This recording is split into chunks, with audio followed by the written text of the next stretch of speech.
Morning students, मेरा नाम रेणुका दीवान है और पार्शियल डिफरेंशियल इक्वेशन के लैग्रांजेस लीनियर डिफरेंशियल इक्वेशन को कैसे सॉल्व करते हैं उसका मैं प्रोसेस पढ़ा रही हूं आज के लेक्चर में। और ये मेरा लेक्चर नंबर 21 है।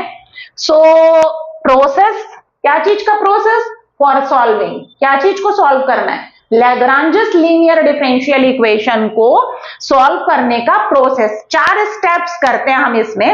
सबसे पहला स्टेप नंबर 1, इसमें आप क्या करेंगे, जो भी आपको डिफरेंशियल इक्वेशन गिवन रहेगा, क्वेश्चंस आते हैं लैग्रांज के, बहुत ही इंपॉर्टेंट टॉपिक है, इसका एक क्वेश्चन आता ही है और वो भी मल्टीप्लायर में से आता है। मैं आपको 4 पैटर्न करवाऊंगी। तो सबसे पहला स्टेप क्या है, जो गिवन डिफरेंशियल इक्वेशन होगा उसको आप कंपेयर करोगे। किससे कंपेयर करोगे? Small p into capital P plus small q into capital Q is equals to capital R से कंपेयर करेंगे। कंपेयर करने के बाद आप कैपिटल P निकालोगे। स्मॉल p का जो कोफिशिएंट होगा वो कैपिटल P होगा। कैपिटल P, कैपिटल Q और कैपिटल R फाइंड करेंगे। ये आपका पहला स्टेप। पहले स्टेप में आपको capital P Q R find करना है कंपेयर करते हुए। किससे? PP plus QQ equals to capital R से। फिर सेकेंड स्टेप में आपको लैग्रांज का ऑक्सिलियरी इक्वेशन लिखना है। क्या होता है लैग्रांज का auxiliary equation? dx upon capital P is equals to dy upon capital Q is equals to dz upon capital R। तो कैपिटल P Q R की वैल्यू को वहां पर सब्सटीट्यूट कर दीजिएगा। After that right Lagrange's auxiliary equation. ये Lagrange का auxiliary equation है, इसमें कैपिटल P Q R की वैल्यू आप पुट कर दीजिएगा। थर्ड स्टेप में आप कोई भी 2 फ्रैक्शन, या तो फर्स्ट 2 लीजिए, आपको 2 सॉल्यूशन लाना है तो 2 फ्रैक्शन लेंगे, फर्स्ट 2 और लास्ट 2, या इनका पेयर लीजिए, फर्स्ट 2 एंड फर्स्ट एंड 3।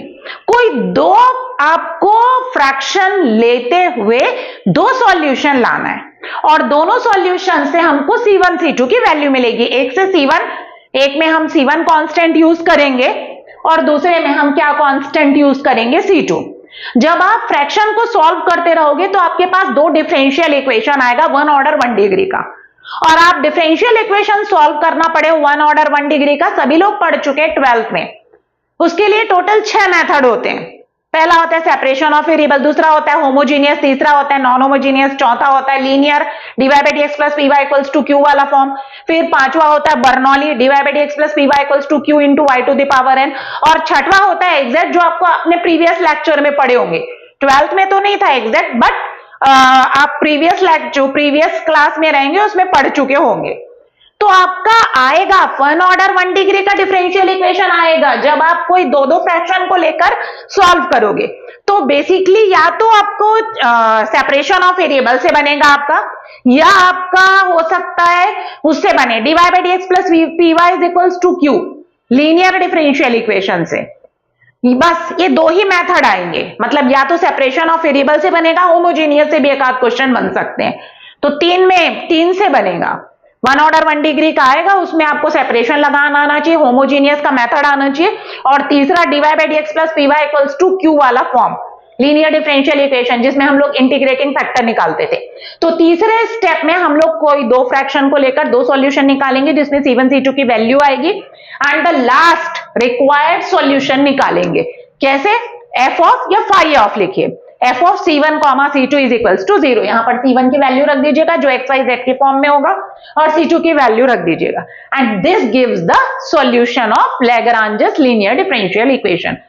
तो एक चीज याद रखिए स्टूडेंट, जब कभी भी लैग्रांज का क्वेश्चन आता है, और आता ही है लैग्रांज का, इसमें जब भी आप इस टॉपिक में पढ़ते हैं, ये यूनिट आप पढ़ते हो, तो उसमें लैग्रांज पढ़ते हो, homogeneous differential equation, non homogeneous differential equation, इतने टॉपिक्स रहते हैं इसमें। तो एक लैग्रांज से आता है, एक होमोजीनियस है और एक नॉन होमोजीनियस से आता है। तो लैग्रांज बहुत इंपॉर्टेंट टॉपिक है। अब लैग्रांज का अगर क्वेश्चन आता है, बाय द वे आपसे पूरा बन नहीं पा रहा है, तो आप इतना कर सकते हो, एटलीस्ट कंपेयर करके कैपिटल P Q R निकाल सकते हो। दूसरा, आप dx by capital P, dy by capital Q, dz by capital R की वैल्यू रख सकते हो। यहां तक आप स्टेप कर सकते हो, 2 स्टेप। तीसरे स्टेप में आपको प्रॉब्लम जा सकती है, क्योंकि जिसको डिफरेंशियल इक्वेशन सॉल्व करना आएगा वही सॉल्व कर पाएगा, जिसको याद रहेगा। सेपरेशन ऑफ वेरिएबल लगाना पड़ता है, अगर सेपरेशन ऑफ वेरिएबल लग रहा है, होमोजीनियस लग रहा है तो होमोजीनियस लगाना पड़ता है। तो थर्ड स्टेप से दिक्कत हो सकती है, लेकिन फर्स्ट टू स्टेप्स हर कोई कर सकता है। तो फर्स्ट टू स्टेप्स भी अगर आप कर लेते हैं तो आपको एटलीस्ट 2 मार्क्स तो मिल ही जाएगा, सपोज 5 मार्क्स का आता है। तो बाय द वे कभी ऐसे आपके पास कंडीशन बनती कि आपसे नहीं बन पा रहा, तो उस केस में लैग्रांज को जरूर करिए। 3 क्वेश्चन आते, 3 में से कोई 2 अटेम्प्ट करना है अगर, तो आप देखिए लैग्रांज करेंगे अगर, तो आपसे 2 स्टेप तो बन जाएगा। सो स्टूडेंट, जब कभी भी लैग्रांज का क्वेश्चन आएगा तो आप सबसे पहले कंपेयर करो PP plus Q Q equals to capital R से, capital P Q R find करिए, फिर उसके बाद फाइंड करने के बाद लैग्रांज के ऑक्सिलियरी इक्वेशन में उसको फिट करिए, dx upon capital P is equals to dy upon capital Q is equals to dz upon capital R। कोई दो फ्रैक्शन को लेकर 2 सॉल्यूशन निकालिए, कोई भी 2 फ्रैक्शन को लेकर 2 सॉल्यूशन निकालिए, पहले में से C1 निकलेगा, दूसरे में से C2, then required solution f of C1 C2 is equals to 0. So thank you students.